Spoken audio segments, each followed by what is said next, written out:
നമസ്കാരം, ഓപ്പൺ ന്യൂസിലേക്ക് സ്വാഗതം. ഇന്നത്തെ പ്രധാന വാർത്തകളിലേക്ക്. അബദ്ധത്തിൽ കിണറ്റിൽ വീണ വയോധികനെ കണ്ണൂർ അഗ്നിരക്ഷാസേന രക്ഷപ്പെടുത്തി.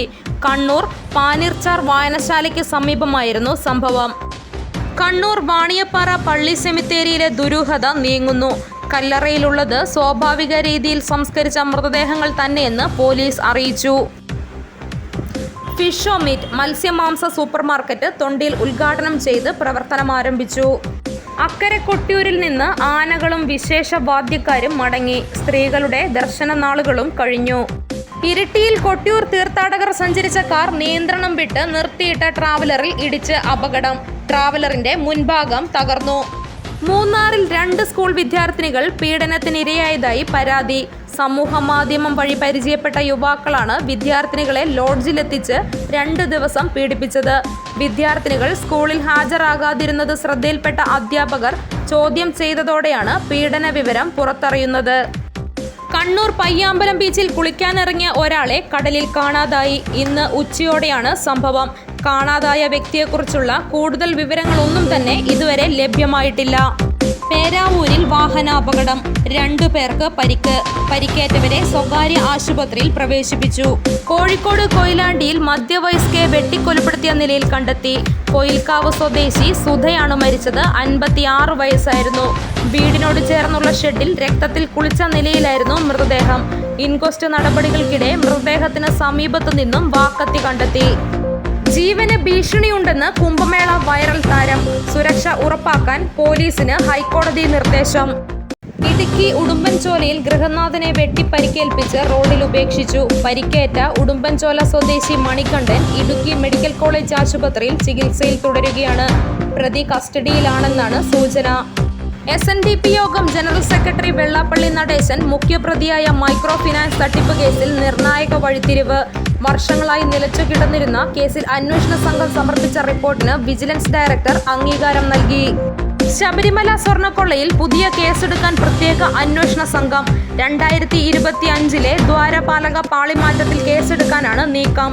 തിരുവിതാംകൂർ ദേവസ്വം ബോർഡ് മുൻ പ്രസിഡന്റ് PS പ്രശാന്ത് അടക്കമുള്ളവർ പ്രതികളാകും. വീടിന്റെ കുളിമുറിയിൽ നിന്നും രാജവെമ്പാലയെ പിടികൂടി.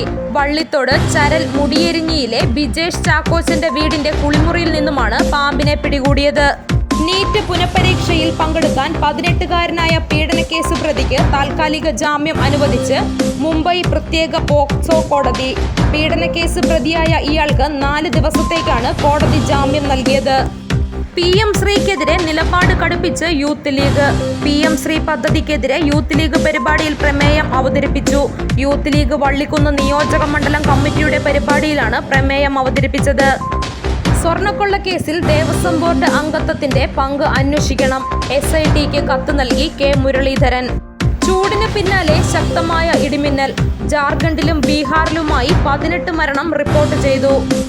എബോള ഭീതി ഒഴിയുന്നു. നിരീക്ഷണത്തിലായിരുന്ന കോട്ടയം സ്വദേശിയുടെ ഫലം നെഗറ്റീവ്. പ്രധാനമന്ത്രിയെ പിന്തുണച്ചുള്ള ശശി തരൂരിന്റെ പ്രസ്താവന ആയുധമാക്കി BJP. രാഹുൽ ഗാന്ധിക്കെതിരെ വിമർശനം ശക്തം. മുഖ്യമന്ത്രി VD സതീശനെതിരെ NSS general secretary G Sudhakaran Nair. Satheesan വിചാരിച്ചാൽ NSSനെ ഒന്നും ചെയ്യാൻ സാധിക്കില്ലെന്നും NSS വിചാരിച്ചാൽ പലതും സാധിക്കുമെന്നും അദ്ദേഹം പറഞ്ഞു.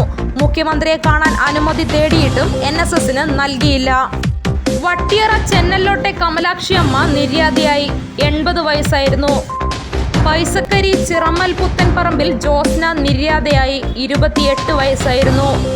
ഇന്നത്തെ സ്വർണം വെള്ളി നിരക്കുകൾ: ഗ്രാമിന് 20 രൂപ കൂടി 13,390 രൂപയും പവന് 1,600 രൂപ കൂടി 1,07,120 രൂപയുമായി. വെള്ളിക്ക് 255 രൂപയുമായി. കേളകത്തെ ഇന്നത്തെ വില നിലവാരം: റബ്ബർ 270, ലോട്ട് 255, ഒട്ടുപാൽ 155, കുരുമുളക് 670, അടയ്ക്ക 380, തേങ്ങ 41, കാപ്പിക്കുരു 200, ചിരട്ടപ്പാൽ 145, കൊക്കോ 75, പുളി 150. ഇതോടുകൂടി ഇന്നത്തെ വാർത്താ ബുള്ളറ്റിൻ അവസാനിച്ചു. നന്ദി.